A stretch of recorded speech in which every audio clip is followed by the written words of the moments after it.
Well, so what happens with Abraham? Well, he's at home, and these angels show up.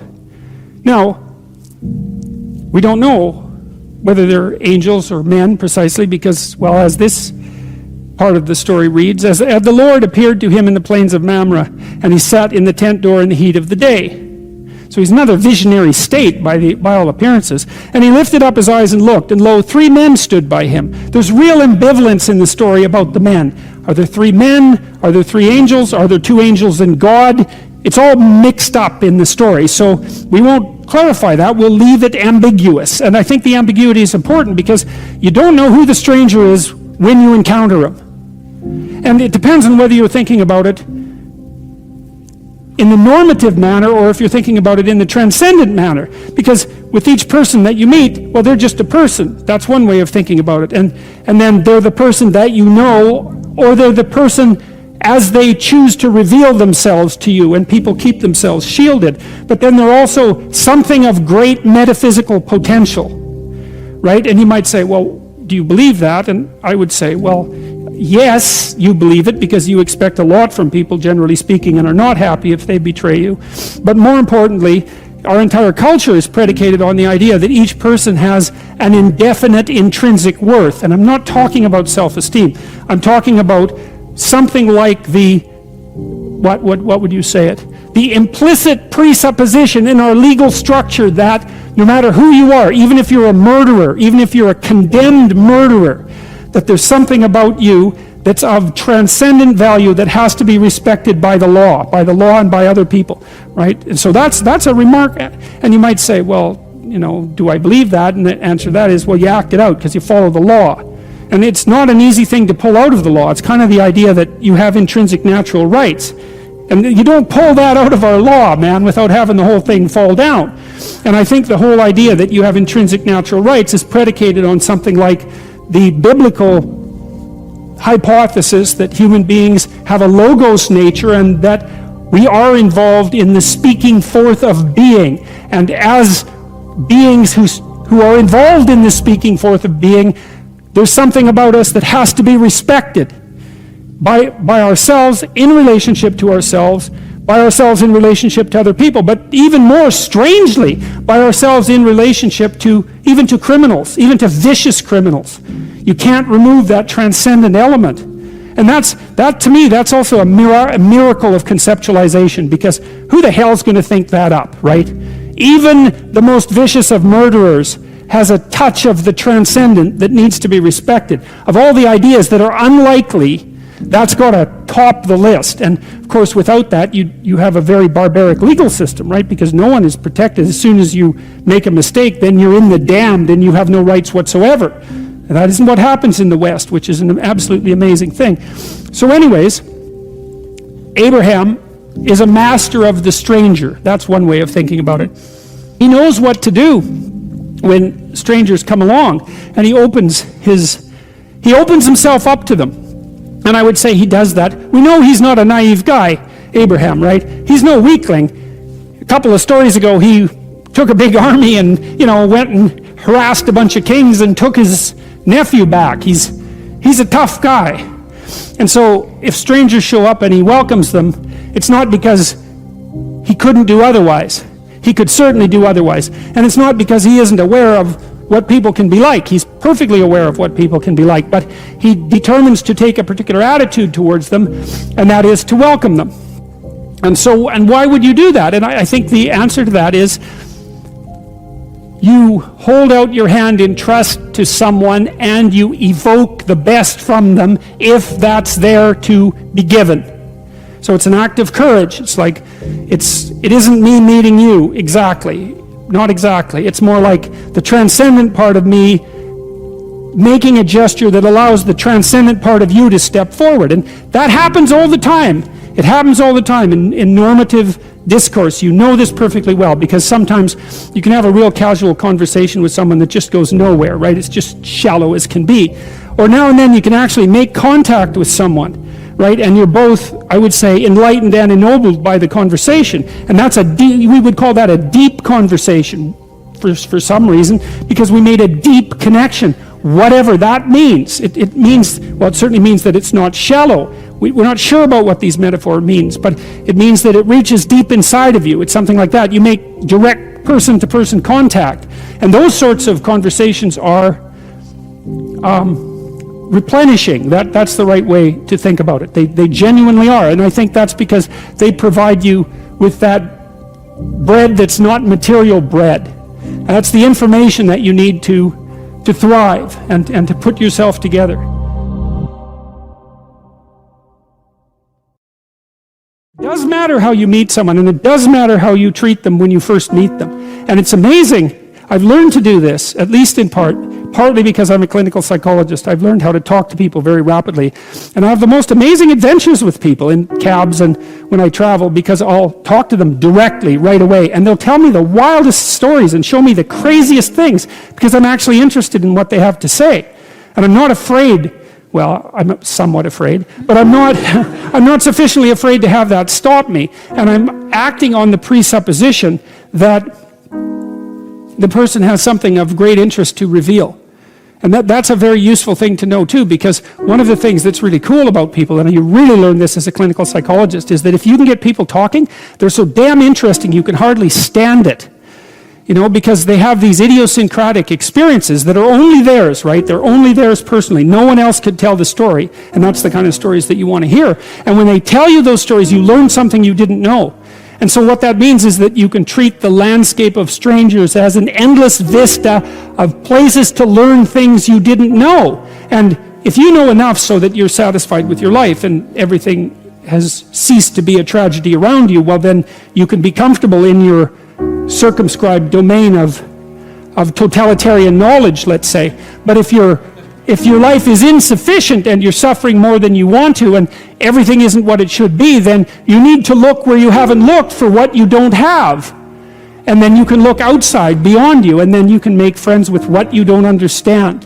And that's a huge part of what this story is about. Because what happens is that Abraham welcomes the men, God, angels, and treats them very well, and reaps a tremendous benefit as a consequence. And then, well, then the story reverses, and we end up in Sodom and Gomorrah, where the same angels sojourn, and they're treated terribly, and all hell breaks loose. And so that's what the story's about. It's fundamental. Now, there's a sexual impropriety thing going on that I'm also going to delve into, but I don't think that's the critical issue in the story. The critical issue in the story is, how do you act in the face of the stranger? You know, there's a statement in the New Testament. Christ says something like, when you do something to the least of people, you do it to me, him, right?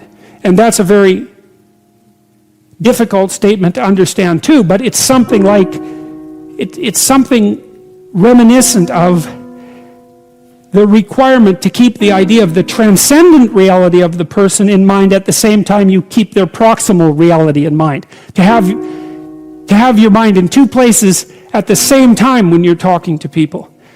You know, I learned from a friend of mine in Montreal who was very socially sophisticated in some ways.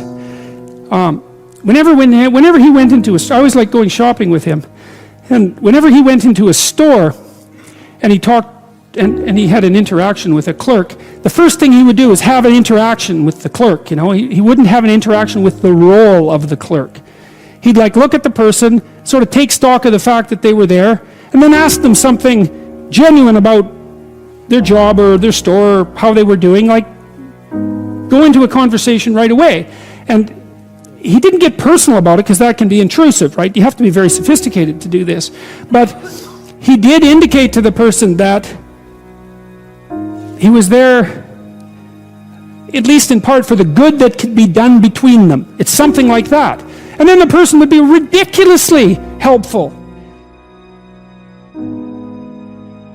And so then, you know, if people mistreat you, you see this with antisocial kids. It's a very tragic thing to see, because if you're an antisocial child, by the time you're about 4, you're very hostile and distrustful to people. And so you're like a growling puppy. And if you're a growling puppy, you tend not to get petted. You're more likely to get kicked. And if you're a growling puppy and you get kicked, then you have even more reason to growl. And that's sort of the story of antisocial kids. If they're not well socialized by the time they're 4, and they're more on the aggressive side, then they alienate themselves from the community, and all they get is rejection. Well, and then they look at the rejection and they think, well, to hell with humanity, you know? And no wonder they think that. But the part of the catastrophe is that they get what they evoke. And I'm not saying it's their fault precisely, but it doesn't matter. That's still what happens. And so you might ask yourself, if you're not getting from people what you need, there is some possibility that you're not approaching, especially if this happens to you repeatedly across people, and this is a virtual certainty. If it happens to you repeatedly across people, especially if you have the same bad experience with people, it's not them, it's you. I would say 3 is the limit. If something happens to you once, you write it off. If it happens to you twice, it's like you open your eyes, but you write it off. But if it happens to you 3 times, it's probably you. Or it's the rest of the world. Better it's you, because you're not going to change the rest of the world.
Anh hay mơ mộng mình thức xa xôi, không màng về tình ái muôn nơi, sống cho là trọn kiếp đây thôi, đâu quan tâm gì chuyện đời.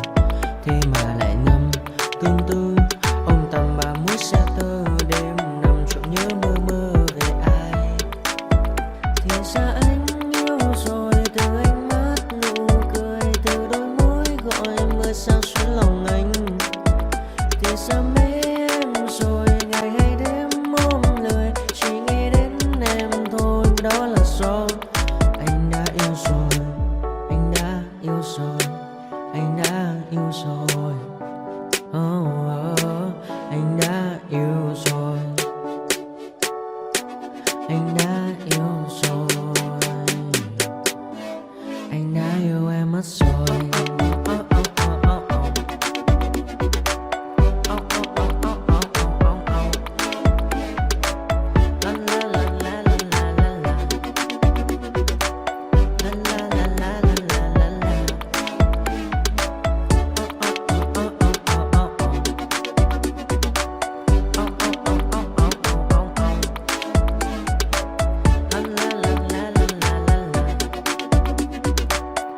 La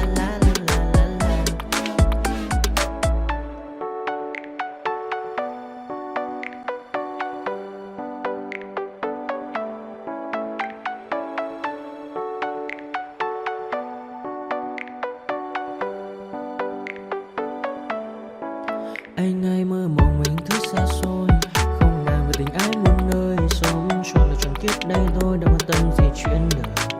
Thế mà lại nằm tương tư, ông tầm 30 xe tơ. Đêm nằm trộm nhớ mơ mơ về ai. Thì ra anh yêu rồi, từ ánh mắt nụ cười, từ đôi môi gọi mơ sao xuyến lòng anh. Thì ra mê em rồi, ngày hay đêm.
retribution. Oh yeah, we want retribution. Oh yeah, we want retribution.